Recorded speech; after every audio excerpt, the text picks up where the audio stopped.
नमस्कार दोस्तों, NCERT audio books प्रस्तुत करते हैं कक्षा 7 की भूगोल की पाठ्य पुस्तक हमारा पर्यावरण। प्रस्तुत है इस पुस्तक का 8वां अध्याय, मानव पर्यावरण अन्योन्य क्रिया, उष्णकटिबंधीय एवं उपोष्ण प्रदेश। रेणुका बहुत उत्साहित थी। उसके चाचा श्रीकांत लगभग 4 महीने के बाद आज घर में थे। वह एक वन्यजीव फोटोग्राफर थे तथा बहुत यात्रा करते थे। बहुत छोटी उम्र से ही रेणुका की रुचि वन्यजीव एवं वनों में थी जब उसके चाचा ने प्रकृति संबंधी पुस्तकों से उसका परिचय कराया। दूरस्थ भूस्थल एवं वहां रहने वाले लोगों की तस्वीरें उसे हमेशा आकर्षित करती थी। रेणुका, इन तस्वीरों में तुम विश्व के विभिन्न भागों के लोगों को देख सकती हो। इनमें कुछ शुष्क रेगिस्तान से हैं, कुछ बर्फीले प्रदेशों से एवं कुछ गर्म नम वर्षा वनों से हैं। वे मुझसे कितना अलग दिखते हैं, रेणुका ने कहा। वे देखने में भले ही अलग हों लेकिन उनके भोजन, कपड़ा एवं मकान जैसी जीवन की मूल आवश्यकताएं हमारे समान ही है, श्रीकांत चाचा ने कहा। उनके बच्चे भी शायद तुम्हारी ही तरह खेलते हैं, कभी झगड़ते हैं फिर समझौता कर लेते हैं, गाते हैं, नाचते हैं एवं घरेलू कार्यों में अपने परिवार की मदद करते हैं। वे प्रकृति के करीब रहते हैं एवं जीवन की शुरुआत में ही प्रकृति की देखभाल करना सीख जाते हैं। वे मछली पकड़ना एवं वनों से सामग्री एकत्र करना सीख जाते हैं।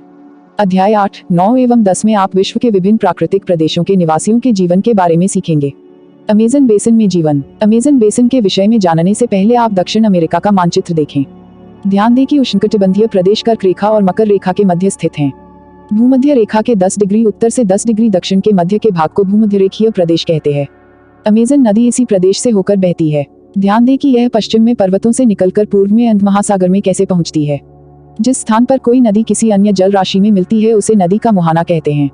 अमेज़न नदी में बहुत सारी सहायक नदियां मिलकर अमेज़न बेसिन का निर्माण करती हैं। यह नदी बेसिन ब्राजील के भागों, पेरू के कुछ भागों, बोलीविया, इक्वाडोर, कोलंबिया तथा वेनेजुएला के छोटे भाग से अपवाहित होती है। क्या आप इस बेसिन में स्थित उन देशों के नाम बता सकते हैं जिनसे भूमध्य रेखा गुजरती है? जलवायु। जैसा कि अब आप जानते हैं, अमेज़न बेसिन भूमध्य रेखा के आसपास फैला है और पूरे वर्ष यहाँ गर्म एवं नम जलवायु रहती है। यहाँ का मौसम दिन एवं रात दोनों ही समय लगभग समान रूप से गर्म एवं आर्द्र होता है तथा शरीर में चिपचिपाहट महसूस होती है। इस प्रदेश में लगभग प्रतिदिन वर्षा होती है और वह भी बिना किसी पूर्व चेतावनी के। दिन का तापमान उच्च एवं आर्द्रता अति उच्च होती है। रात के समय तापमान कम हो जाता है लेकिन आर्द्रता वैसी ही बनी रहती है। वर्षा वन। इन प्रदेशों में अत्यधिक वर्षा के कारण यहाँ की भूमि पर सघन वन उग जाते हैं। वन इतने सघन होते हैं कि पत्तियों तथा शाखाओं से छत सी बन जाती है जिसके कारण सूर्य का प्रकाश धरातल तक नहीं पहुँच पाता है। यहाँ की भूमि प्रकाश रहित एवं नम बनी रहती है। यहाँ केवल वही वनस्पति पनप सकती है जिसमें छाया में बढ़ने की क्षमता हो। परजीवी पौधों के रूप में यहाँ ऑर्किड एवं ब्रोमिलार्ड पैदा होते हैं।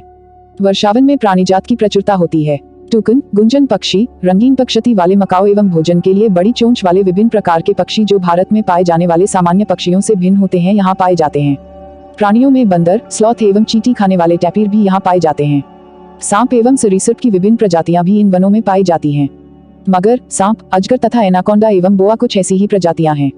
इसके अतिरिक्त हजारों कीड़े मकोड़े भी इस बेसिन में निवास करते हैं। मांस खाने वाली पिरान्या मत्स्य समेत मछलियों की विभिन्न प्रजातियां भी अमेज़न नदी में पाई जाती हैं। इस प्रकार जीवों की विविधता की दृष्टि से यह बेसिन असाधारण रूप से समृद्ध है। वर्षावन के निवासी। यहाँ के लोग छोटे से क्षेत्र में वन के कुछ वृक्षों को काटकर अपने भोजन के लिए फसल उगाते हैं। यहाँ के पुरुष शिकार करते हैं तथा नदी में मछली पकड़ते हैं जबकि महिलाएं फसलों का ध्यान रखती हैं।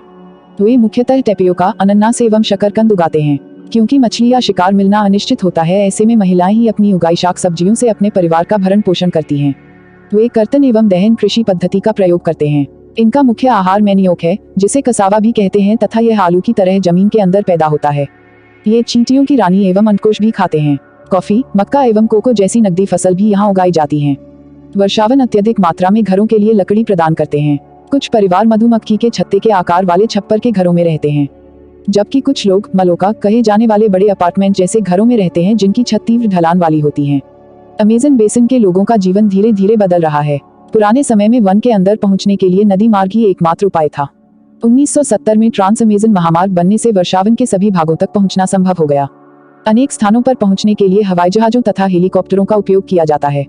इस प्रक्रिया के फलस्वरूप वहां की मूल आबादी को उस क्षेत्र से बाहर निकलकर नए क्षेत्र में बसना पड़ा जहां वे अपने पौराणिक तरीके से खेती करते रहे हैं। विकास की गतिविधियों के कारण जैविक विविधता वाले वर्षावन धीरे धीरे नष्ट हो रहे हैं। ऐसा अनुमान है कि प्रतिवर्ष अमेज़न बेसिन के वर्षावन का बड़ा भाग लुप्त होता जा रहा है। आप देख सकते हैं कि वर्षावनों के लुप्त होने से व्यापक प्रभाव होता है। वर्षा के कारण मिट्टी की ऊपरी परत बह जाती है एवं सघन वन बंजर भूमि में बदल जाता है। गंगा ब्रह्मपुत्र बेसिन में जीवन। गंगा तथा ब्रह्मपुत्र की सहायक नदियां मिलकर भारतीय उपमहाद्वीप में गंगा ब्रह्मपुत्र बेसिन का निर्माण करती है। यह बेसिन उपोष्ण में 10 डिग्री उत्तर से 30 डिग्री उत्तर अक्षांश के मध्य स्थित है। घाघरा, सोन, चंबल, गंडक, कोसी जैसी गंगा की सहायक नदियां एवं ब्रह्मपुत्र की सहायक नदियां इसमें अपवाहित होती हैं। एटलस की सहायता से ब्रह्मपुत्र की कुछ सहायक नदियों के नाम ढूंढें। गंगा एवं ब्रह्मपुत्र के मैदान, पर्वत एवं हिमालय के गिरिपात तथा सुंदरवन डेल्टा इस बेसिन की मुख्य विशेषताएं हैं। मैदानी क्षेत्र में अनेक चाप झील पाई जाती हैं। यहाँ की जलवायु मुख्यतः मानसूनी है। मानसून में मध्य जून से मध्य सितंबर के बीच वर्षा होती है।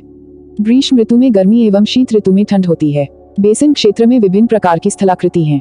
जनसंख्या के वितरण में पर्यावरण की प्रमुख भूमिका होती है। तीव्र ढाल वाले पर्वतीय क्षेत्र बसने के लिए प्रतिकूल हैं, अतः गंगा ब्रह्मपुत्र बेसिन के पर्वतीय क्षेत्र में कम लोग रहते हैं। मानव प्रवास के लिए मैदानी क्षेत्र सबसे उपयुक्त है, अतः यहाँ जनसंख्या घनत्व अधिक है। यहाँ की मिट्टी उपजाऊ है। जिन स्थानों पर फसल उगाने के लिए समतल भूमि उपलब्ध है वहाँ के लोगों का मुख्य व्यवसाय कृषि है। धान यहाँ की मुख्य फसल है। चूंकि धान की खेती के लिए पर्याप्त जल की आवश्यकता होती है, यह उसी क्षेत्र में उगाया जाता है जहाँ अधिक वर्षा होती है। यहाँ उगाई जाने वाली अन्य फसलें गेहूं, मक्का, ज्वार, चना एवं बाजरा हैं। गन्ना एवं जूट जैसी नकदी फसलें भी उगाई जाती हैं। मैदान के कुछ क्षेत्रों में केले के बागान भी देखे जाते हैं। पश्चिम बंगाल एवं असम में चाय के बागान मिलते हैं। बिहार एवं असम के कुछ भागों में सिल्क के कीड़ों का संवर्धन कर सिल्क का उत्पादन किया जाता है। मंद ढलान वाले पर्वतों एवं पहाड़ियों पर वेदिकाओं में फसलें उगाई जाती हैं।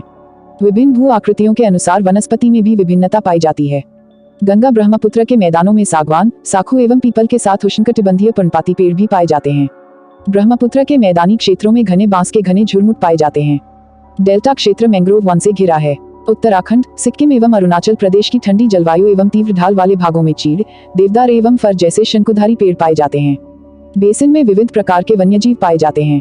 इनमें हाथी, बाघ, हिरण एवं बंदर आदि सामान्य रूप से पाए जाने वाले जीव हैं। एक सींग वाला गैंडा ब्रह्मपुत्र के मैदानों में पाया जाता है। डेल्टा क्षेत्र में बंगाल टाइगर एवं मगर पाए जाते हैं। नदी के साफ जल, झील एवं बंगाल की खाड़ी में प्रचुर मात्रा में जलीय जीव पाए जाते हैं। रोहू, कतला एवं हिल्सा मछलियों की सबसे लोकप्रिय प्रजातियां हैं। मछली एवं चावल इस क्षेत्र में रहने वाले लोगों का मुख्य आहार है। गंगा ब्रह्मपुत्र के मैदानों में कई बड़े शहर एवं कस्बे स्थित हैं। इलाहाबाद, कानपुर, वाराणसी, लखनऊ, पटना एवं कोलकाता जैसे 10 लाख से अधिक आबादी वाले शहर गंगा नदी के तट पर ही स्थित हैं। इन शहरों तथा यहाँ स्थित उद्योगों का गंदा पानी बहकर नदी में ही जाता है, जिससे नदी प्रदूषित होती है। बेसिन में यातायात का सुविकसित तंत्र उपस्थित है।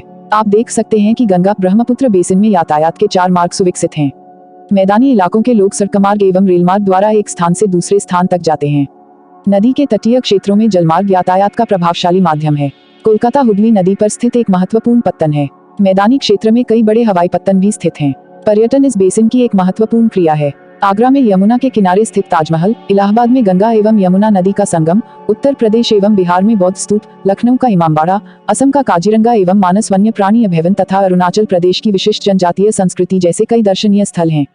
हमारी पाठ्य पुस्तक का 8वां अध्याय यहाँ समाप्त होता है। आपसे अनुरोध है कि इस ऑडियो बुक को ज्यादा से ज्यादा शेयर करें। इस ऑडियो बुक से संबंधित यदि कोई शिकायत या सुझाव हो तो आप हमें कमेंट बॉक्स में जरूर लिखें। आपकी प्रतिक्रिया हमारे लिए अति महत्वपूर्ण है, ताकि हम आपके लिए इस ऑडियो बुक को और भी बेहतर बना सकें। अब हम आपसे मिलेंगे अगले अध्याय में।